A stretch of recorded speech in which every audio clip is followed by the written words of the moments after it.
सो इस वीडियो को शुरू करने से पहले एक बार आपके जो स्क्रीन पे मैं ग्राफ दिखा रहा हूँ वो देखो। आपको 2021 के लास्ट क्वार्टर में किसका मार्केट शेयर सबसे ज़्यादा दिख रहा होगा? ऑब्वियसली एप्पल का। लेकिन आपने एक चीज़ जो नोटिस की होगी वो ये की होगी कि वो चाइना का स्मार्टफोन मार्केट शेयर है। लेकिन आपको एक बात जो है वो बहुत अच्छे से पता होगी, चाइना के अंदर चाइना की गवर्नमेंट जो है वो अपने जो चाइनीज़ कंपनीज़ है उसको कितना सपोर्ट करती है।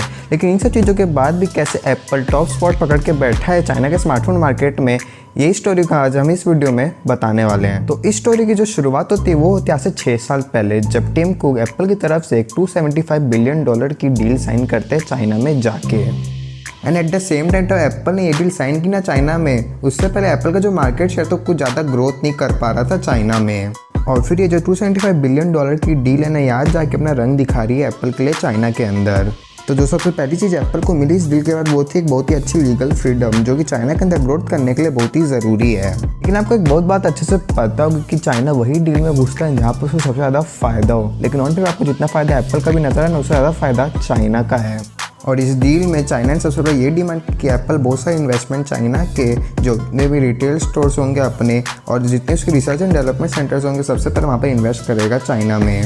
और फिर जो दूसरी डिमांड चाइना की इस डील में थी ना, वो ये थी कि जितने भी कंपोनेंट्स चाइना अपने प्रोडक्ट्स में डालेगा उसमें जो भी सप्लाई की जाएगी वो कंपोनेंट्स की आधी ज़्यादा चाइनीज़ सप्लायर्स की तरफ से ही होगी। और जो एप्पल को है वो इन्वेस्ट करना पड़ेगा बाकी बहुत सारी डिफरेंट जगहों में जो कि टेक की फील्ड में काम कर रहे हैं, उसको बहुत ही भारी भरकम इन्वेस्टमेंट करना पड़ेगा चाइना की टेक्नोलॉजी के ऊपर। तो ये तो एप्पल की ग्रोथ स्टोरी में एक स्टोरी हो जाती है। लेकिन जब दूसरी स्टोरी है वो आती है बहुत सारे कॉम्प्रोमाइज़ के ऊपर जो एप्पल ने चाइना के अंदर किए, जो कि उनके स्टैंडर्ड के हिसाब से बिल्कुल भी उनको नहीं करनी चाहिए थी। एंड एप्पल ने जो ये कॉम्प्रोमाइज़ किए थे वो एक्चुअली सेंसरशिप और जो प्राइवेसी थी उनके एप्पल के चाइनीज़ कस्टमर्स की वो उनमें किए गए थे। तो ये जो चीज़ थी तब सामने आई तब टिम कुक जो एप्पल के CEO है उन्होंने ये कहा कि जो चाइनीज़ कस्टमर्स का डेटा है वो सेफ़ है। लेकिन जब सही में जाके देखा कि उनके डेटा सेंटर में जो वहाँ पर चाइना में है वहाँ पर जाके पता चल कि उनका जो कंट्रोल आधे ज़्यादा डेटा सेंटर को चाइना की गवर्नमेंट के हाथ में है। एंड ये कंट्रोल एप्पल की तरफ से इस तरीके से दिया गया था चाइना की गवर्नमेंट को, जिससे कि वो जितनी पर्सनल इन्फॉर्मेशन है उनके कंट्री के अंदर लोग रह रहे हैं उनकी वो आसानी से निकाल ले। खैर ये सब जितना भी एसेस एप्पल ने अपनी उनकी चाइनीज़ गवर्नमेंट को दिया चाइना के अंदर, तो उनके एक रूल के साथ कंप्लाई करने के लिए दिया। लेकिन मुझे यहाँ पर एक बात समझ में आया, फिर अगर इतनी सब चीज़ें का एसेस दे दिया गया है तो फिर टीम को कैसे बोल रहे कि लोगों का डेटा सेफ़ है चाइना में। और चाइना की गवर्नमेंट ने उनके एक लॉ के बाद एप्पल के ऊपर ये भी प्रेशर बनाया है कि उनको अब जितना भी उनका सर्वर है वो सब चाइना में शिफ्ट करना पड़ेगा जिसमें चाइनीज़ कंज्यूमर का डेटा है उनके पास।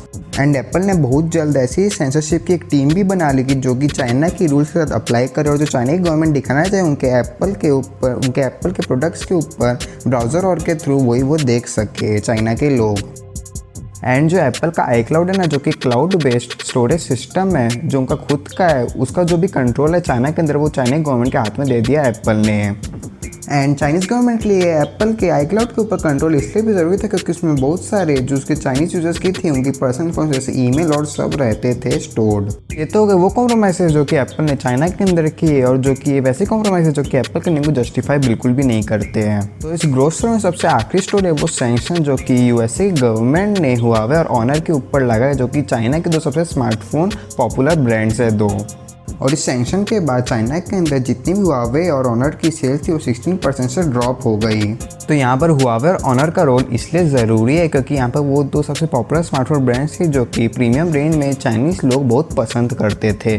लेकिन इनके पास अब कंपोनेंट की शॉर्टेज होने के कारण जो कि US ने सैंक्शंस लगाए इनके ऊपर, तो ज़्यादा क्वान्टिटी में फ़ोन सब मैन्युफैक्चर नहीं कर पा रहे थे। तो इसलिए यहाँ पर एक इंडस्ट्री में गैप बन गया और इस प्रीमियम रेंज के अंदर जो गैप बना उसका जो सबसे ज़्यादा फ़ायदा मिला वो मिला एप्पल को। और फिर होना क्या था कि एप्पल के आईफोन्स की जो ओनरशिप रेट थी चाइना के अंदर वो ऑल टाइम हाई पे चली गई। तो ये सब चीज़ें देखने के बाद एक तो चीज़ बहुत ही अच्छे समझ में आ जाती है कि एप्पल का जो टीम कुक है वो ऐसे यहाँ तक एप्पल के CEO नहीं बने हैं। तो अगर आपको एप्पल की प्राइवेसी की पॉलिसी के बारे में जानना है तो आप राइट वाली वीडियो क्लिक करके देख सकते हो। अगर आपको OnePlus और ओप्पो के बारे में जानना है तो लेफ्ट वाली वीडियो क्लिक करके देख सकते हो। बाकी मैं मिलता हूँ आपसे अगली वीडियो में।